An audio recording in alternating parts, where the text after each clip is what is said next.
আরে আল্লাহ আমিন বলো রে ভাই ও মুমিন ভাই, যা করো আল্লাহ জির নাম ইচ্ছা দুনিয়ায়। আন্দারমানিক জেলায় ছিল করিম গাজীর বাড়ি, ঢাকায় আইসা পৈতৃক সূত্রে সাইলের ব্যাপারী। করিম গাজীর দুইটা পুত্র পিন্টু মিন্টু গাজী, মিন্টু রে কালাস্তান বইলা ডাকে তাহার মাঝি। করিম গাজীর রাগী পুরুষ সবাই করে ভয়, তাহার সামনে উঁচা মাথা নিচা হইয়া যায়।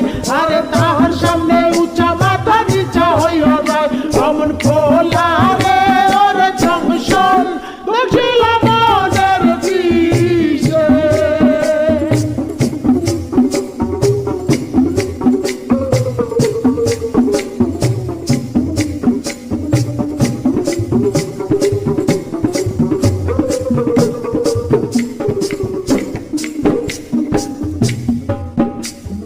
বাপের সামনে শিশু শিশু শিশু ভাবদার